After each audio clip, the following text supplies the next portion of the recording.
शिरडी से क्रिसमस पर सबको हार्दिक बधाई। आपका जीवन सुखी रहे, स्वस्थ रहे, खुशहाल रहे। नया साल आपके लिए सुख समृद्धि लेकर आए। आज मैं शिरडी में हूँ और बड़ा दुर्लभ चमत्कार हुआ है। पिछला वीडियो आपने देखा होगा मेरा, बड़ा अद्भुत वीडियो। बाबा समाधि के सामने प्रकट हुए और मैं समाधि पर हरे कपड़े सुधार रहा था। मैंने उनसे बोला कि बाबा ये क्या है? बोले ये मेरी जीवित समाधि है। और मैंने उनसे पूछा कि आप समाधि के बाहर भी दिख रहे हो? तो बोले मैं समाधि के अंदर भी हूँ और बाहर भी हूँ। और दूसरे दृश्य में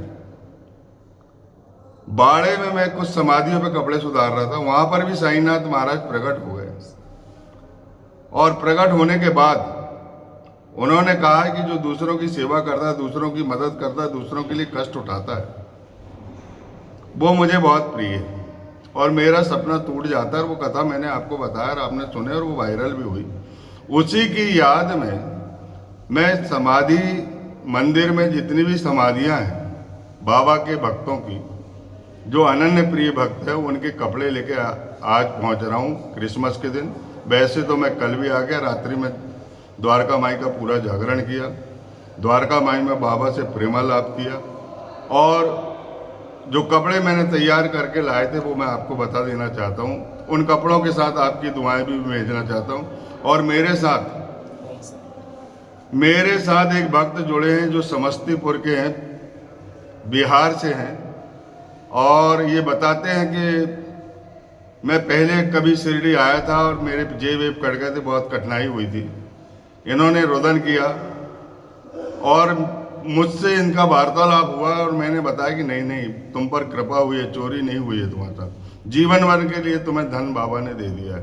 तो ये बच्चा आया, इनसे थोड़ा सा कहानी सुन लीजिए। आप पर बाबा की कैसी कृपा हुई? ओम साई राम सभी भक्तों को। जोर से बोलो। ओम साई राम सभी भक्तों को। मैं 2019 दिसंबर माह में आया था, ट्रेन में ही था। तो मेरा पैसा पता नहीं कैसे गुम हो गया, जानकारी नहीं मिली। फिर किसी तरह वहाँ उस ट्रेन में ही हमें पैसा उपलब्ध हुआ से यात्रियों के बाबा की कृपा से। बाबा की कृपा से फिर वहाँ से यहाँ आए। आने के बाद हम समाधि का दर्शन किए। उस समय हमको जानकारी भी नहीं था और मोबाइल पर भी इतना सारा ये नहीं था। तो फिर हम यहाँ से दर्शन करके चले गए। फिर आपका बराबर वीडियो देखते देखते बहुत सारा वीडियो देखे, चमत्कार का वीडियो देखे, बाबा का जितना भी है। आप दर्शन भी कितना बार बताया वीडियो में कि दर्शन हुआ है, साई चित्र को पढ़ के। और बारे का भी जिक्र किया है जिसमें आपने ये सारा कपड़ा लिया। तो आने से पहले मेरा रिजर्वेशन था, तो आने से पहले ऐसे एक बार बात हुई।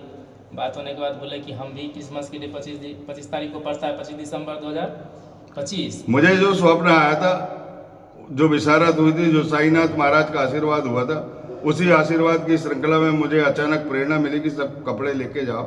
तो मैं क्रिसमस को आ रहा हूँ। और क्रिसमस का त्यौहार जो है, आज से 20 साल पहले बाबा ने क्रिसमस में समाधि से प्रकट होकर मुझे आनंदित किया था। वो कथा भी मैंने बताया था और इस बच्चे ने मेरी कथाएं सुनकर ये प्रभावित हुआ। और इसके साथ कल चमत्कार हुआ द्वारका माई में, बड़ा अद्भुत चमत्कार। द्वारका माई में किसी को सेवा करने का मौका नहीं मिलता, लेकिन इस बालक को साईनाथ महाराज ने सेवा का मौका दिया। बताएं। तो फिर इनसे बात हुई तो यही बताया कि हम भी आ रहे हैं, 25 तारीख तक रुकना। तो फिर वहाँ से 21 तारीख को मेरा ट्रेन था तो आए। फिर इनको मैसेज भी किया, मतलब कि हम आ गए हैं, आप कब आइएगा। तो कोई रिस्पॉन्स नहीं मिल रहा था। तो बाद में पता चला मिले हैं ये, तब पता चला कि मोबाइल ही खो गया। फिर ये आज शाम को ये द्वारका माई का वीडियो डाले थे, इसमें बाबा का एक फ़ोटो था। तो ये द्वारका माई के बाहर थे, वीडियो बना रहे थे और हम अंदर थे आरती में। द्वारका माई के बाहर एक अचानक बाबा आए, जिनकी जीवित फोटो मैंने शॉर्ट वीडियो में दिखाया हूँ। और वो चमत्कारी लीला करने लगे। मुझे ऐसा लगा कि साईनाथ महाराज की कृपा हो रही और आरती हो रही थी। और आरती का गायन मैंने अपनी आवाज़ में उनके साथ मिला के किया हूँ। उस वीडियो को जरूर सुनें आप। तो हम अंदर थे, तो फिर इनका वीडियो अपलोड हुआ। तो फिर हम तुरंत इनको मैसेज किए। तो इन्होंने फिर मुझे दूसरे नंबर से फ़ोन किया। तो मैं वहाँ पे रहा था, जाने के बीच रास्ते में ही एक स्थान है, वहाँ पे बाबा रहते थे। 2 पेड़ है, दो पेड़ हाँ पेड़, कल्प वृक्ष है। कल्प वृक्ष है। तो वहाँ पर बाबा प्रकट होते थे, तो वहीं पे थे, वहाँ से उतरे ही थे कि हम आश्रम में आवे, तो इनका फ़ोन आया। तो हम बोले अभी हम मेन रोड पर ही, आप कहाँ पे बताइए। तो ये गुरुजी ने तुरंत बताया, तो मैं तुरंत दौड़ते दौड़ते भागा, इनके पास आया और इनसे मिला। मिलने के बाद हम दोनों आदमी, प्रसाद का एक भक्त और थे, गुरुजी थे, तीनों आदमी खा के फिर अपने यहाँ गया, अपने आश्रम में गया, वहाँ से फिर गर्म कपड़ा पहन के। नहीं, आपके साथ जो द्वारका माई में चमत्कार हुआ, तुमने श्याम सुंदर भवन में प्रवेश करा, तो फिर आया तो बोले कि चलो एक वीडियो बनाते हैं, इतना बड़ा चमत्कार हुआ। तो बोले ठीक है चलिए। तो 24 तारीख को मैं अपने घर से आम का कुछ लकड़ियाँ, घी और बाबा का कहना नहीं चाहिए, वो चिलम के लिए जो सामग्री था वो सब लेके हम आए। और यहीं से हम मन्नते, बाबा को आश्रम में एक फ़ोटो है, उन्हीं से बताया कि बाबा मेरा मन्नत सुनना। तो यहाँ से गए तो द्वारका माई में लकड़ी जो धुनी माई में जाती है, वो धुनी माई के लिए चला गया अंदर बोरी में। मैं बहुत निराश हुआ। फिर जो लड़का धुनी माई में लकड़ी अंदर किया, वही लड़का फिर घूम के श्याम सिद्धन हॉल जो है, चावड़ी के ठीक वहाँ पर लकड़ियाँ रखी रहती बाबा की। तो वहाँ पे गए, तो वहाँ पर गए तो हमने ये लकड़ी में लाया हूँ, बहुत दूर से आया हूँ, इनको थोड़ा रख लीजिए, धुनी माई में दे दीजिए। तो बोले कि गुरुजी बैठे हुए हैं, तुम बहुत भाग्यशाली हो, और इनसे कहो, इनसे आके और अंदर में जाके सेवा कर दो। तो वो श्याम सुंदर हॉल में बहुत सारा कचरा गंदा इकट्ठा था। वो धोने के लिए गाय के गोबर का जो होता है लेप, वो सब था, गड्ढे वगैरह। एक तरफ लकड़ी का गुंडा था मोटा मोटा सा, और एक तरफ वो पूरा मैंने साफ किया। उसके बाद जितना बोरी था सब बोरी को बांध के एक तरफ किया। और वो जो गुरुजी थे एक, जो वहीं पे रहते, द्वारका माई में ही रहते हैं, वो क्या किए कि जितना भी मेरा जलावन था धुनी माई के लिए, वो क्या किए कि एक गाड़ी आता है, उस गाड़ी पे रख दिए, पन्नी खोल के रख दिए, घी का डब्बा था वो भी रख दिए उसमें। हम बोले कि बाबा मुझे भी दर्शन करने चलना। अरे तू लकड़ी के साथ चल। डायरेक्ट मुझे धुनी, जहाँ बाबा दक्षिण मुखी होकर बैठे हैं, बाम हाथ उनका जो कठौते पे है, और धुनी को वो देखते रहते, आसनस्थ रहते थे, वहां पर इस बच्चे ने जाकर उस लकड़ी को दिया और धुनी में भी काम किया। बाबा डायरेक्ट उसी लकड़ी के सहारे मुझे वो धुनी, जहाँ से वो धुनी निकलती है, वो लाइन है एक ठो, उसके अंदर से धुनी निकलती है, पाइप लगा हुआ है, वहां पर जाने का मौका मिला। और जितना भी बोरी हमसे पहले जो देखे थे बोरी अंदर कर रहा था, उस बोरी को उठा के मैंने ठीक वहाँ रखा। उसके बाद मुझे वो द्वारका माई को साफ करने के लिए सफाई से वो नहीं आता। ये मुझसे फोन पर बात करते रहते कि मुझे द्वारका माई की सेवा करना है, और मुझे ऐसा आशीर्वाद दीजिए कि मुझे द्वारका माई में सेवा का मौका मिले।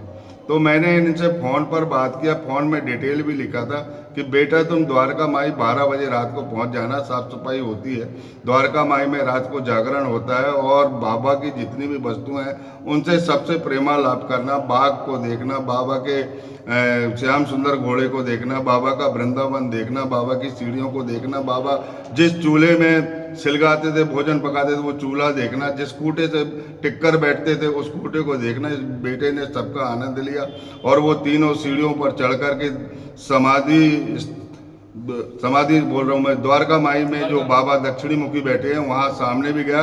और जहाँ बाबा की एक बार प्रतिमा बन गई थी, जहाँ मुस्लिम लोग इबादत करते थे, उस दीवार में हाथ लगाने तक को मिला। शिरडी वासियों के नसीब में भी ये सेवा नहीं हुई जिस इस बालक को इस बाबा ने ऐसा मौका दिया। और मेरे वीडियो के माध्यम से मैंने विशेष प्रार्थना की थी कि इस बालक को सेवा का मौका देना, क्योंकि पिछले देव उठनी 11 को बाबा ने सजा धजा एक ऑटो मेरे लिए पहुंचाया था कि मैं पहला दर्शन तुम्हें देना चाहता हूं, और वो द्वारावती ऑटो पहुंचा, उसने पैसे भी नहीं लिए और पहुंचा दिए, और वहां पर मेरी सेवा ली गई। जो मुझसे सेवा ली गई वो सेवा इस बच्चे ने कर दिया। बड़ी अद्भुत लीला। और जो स्वप्न में विशारद हुई कपड़े के बारे में, मैं कपड़ा बताना चाहता हूँ, कौन कौन से कपड़े कहाँ जा रहे हैं। ये जो कपड़ा है ये कोपर गांव की समाधि के लिए कल जाएगा, आज बाबा की समाधि से स्पर्श होने जा रहा है, कृपया दर्शन कर लीजिए। ये बाबा की समाधि का कपड़ा है, समाधि पर बिछेगा ये। और ये बाबा की पोशाक है पूरी, माथे की कफनी भी है और उनके पहनने का भी है, ये भी हरा कपड़ा है। और ये माता बायजा माँ के लिए है, जिनकी समाधि की मैं कपड़े सुधार रहा था सपने में। आज मैं वो सपने को साकार कर रहा हूँ। बाबा की कृपा हुई है, बाबा की कृपा से ये काम हो रहा है, तो ये भी समाधि से टच होगा। और ये तात्या के लिए है, तात्या देवा तात्या। आपको पता होना चाहिए कि तात्या देवा, महलतापति और साईनाथ महाराज तीनों पैर से पैर मिलाकर सोते थे। ये दत्तात्रेय की पाठशाला है, सदगुरु की पाठशाला है। भगवान दत्तात्रेय का जो स्वरूप है, उसका प्रतीक, उसकी निशानी बताने के लिए बाबा पैर मिला के इस रहस्य को छुपा के रखे हैं। लेकिन ये जो जानकार है वो जान जाते हैं कि बाबा साईनाथ महाराज जो है गुरु दत्तात्रेय के साक्षात अवतार हैं। और ये महलतापति जी के लिए है, उनकी समाधि उनके घर पर है। ये मंदिर में नहीं जा रहा है, ट्रस्ट में नहीं। ट्रस्ट में जाएगा बाबा की समाधि से लगने, द्वारका माई से भी स्पर्श होगा, लेकिन ये उनके घर जाएगा जहाँ उनकी समाधि, उनके घर पर समाधि। कल हम उनके घर का भी स्वरूप आपको दिखाएंगे और वीडियो में शायद क्लिपिंग बनेगी तो मैं बता दूंगा आपको। और ये एक और है, ये वहाँ पर एक और समाधि है, उनके लिए जा रहा है ये कपड़ा। ये कपड़ा जा रहा है, मुझे याद नहीं आ रहा है किसके लिए जा रहा है भैया। नहीं, मेघा नहीं। एक तो हो गया तात्या देव, एक हो गई बायजा माई, और एक हो गया महलतापति, और एक बयाजी अप्पा। बयाजी अप्पा जिनकी गोद में बाबा जी ने प्राण छोड़े हैं, उनकी गोद में वो लुढ़क गए दशहरा की दशमी के दिन 2:30 पर सन 1918 में, दिन मंगलवार के दिन। ये बयाजी अप्पा की गोद में जो एक राष्ट्रीय निशानी के रूप में शिरडी में बना है, उनकी समाधि है वहाँ पर। ये उनकी बाबा की समाधि से स्पर्श होने के बाद कल उनके पास तक जाएगा। बोलिए सच्चिदानंद सदगुरु साईनाथ महाराज की जय। इसी तरह बाबा आप पर कृपा करें, कृपया ध्यान पूर्वक सुनिए। अपने बाबा बड़े चमत्कारी के, केवल प्रेम करने की जरूरत है। बाबा का जो सूत्र है सर्वव्यापकता वाला, सब में ईश्वर को देखना, सब में अपने बाबा को देखना, भेदभाव की दृष्टि समाप्त कर देना। बोलिए सच्चिदानंद सदगुरु साईनाथ महाराज की जय।